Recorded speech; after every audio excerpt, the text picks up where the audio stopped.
రామగుండం ప్రజాపాలనలో గాడి తప్పింది. అధికారులను ఇక్కడున్నటువంటి అధికార పార్టీ నాయకులే బెదిరిస్తున్నటువంటి పరిస్థితి. అంతర్గాంలో అదే కాంగ్రెస్ పార్టీ నాయకుడే ఎంఆర్ఓ మీద ఎస్సీ ఎస్టీ అట్రాసిటీ కేసు పెట్టినటువంటి పరిస్థితి. డిఎన్బిఎన్హెచ్ఓ ఇక్కడ తనిఖీలకు వస్తే కాంగ్రెస్ నాయకుడే వాళ్ళను బెదిరిస్తున్నటువంటి పరిస్థితి. ఈ యొక్క పరిస్థితులు నిజంగా చాలా అధ్వానంగా తయారైపోయినాయి. ఎమ్మెల్యే గారు దీని మీద తప్పకుండా ఈ యొక్క పరిపాలన మీద దృష్టి పెట్టాల్సినటువంటి అవసరం ఉన్నది.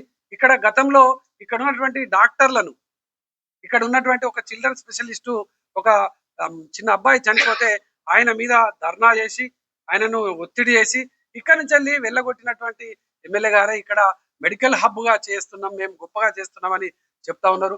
కేసీఆర్ గారు ఇక్కడ మెడికల్ కాలేజ్ పెట్టి ఇక్కడ ప్రజలందరికీ కూడా ఉచిత వైద్యాన్ని అందించేటువంటి విధంగా ఒక గొప్ప ఆలోచన చేసి ముందుకు పోతున్నటువంటి హయంలో క్రమంలో దీని విషయం ఏమి మాట్లాడకుండా ఇక్కడ ఏదో దయ్యాలు వేదాలు వర్ణిస్తున్నట్టుగా ఎమ్మెల్యే గారు మాట్లాడడం నిజంగా శోచనీయం.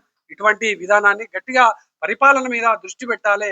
ఇక్కడ ఉన్నటువంటి అధికారుల మీద మరి పూర్తిగా అధికారులు ఒక్కొక్క అధికారి అయితే కాంగ్రెస్ పార్టీకి సంబంధించినటువంటి నాయకులలో మాట్లాడుకుంటా ఇక్కడ బీఆర్ఎస్ పార్టీ నాయకులను ఒక ఎస్ఐ పోయి చేరకపోతే మిమ్మల్ని కేసులు పెడతామనేటువంటి బెదిరిస్తున్నటువంటి పరిస్థితి ఉన్నది. ఇటువంటి పరిపాలన నిజంగా గతంలో చూడలే. మేము ఎన్నికల ముందు చెప్పినాం ఇక్కడ మళ్ళీ జాఫర్ జమానా మొదలైతుంది అన్నాం. ఇది మళ్ళీ మొదలైంది. తప్పకుండా ఈ ప్రభుత్వానికి ఈ యొక్క కాంగ్రెస్ కు గుణపాఠం చెప్పక రాబోయే ఎన్నికలలో తప్పదని కూడా ఈ సందర్భంగా నేను హెచ్చరిక చేస్తా ఉన్నాను.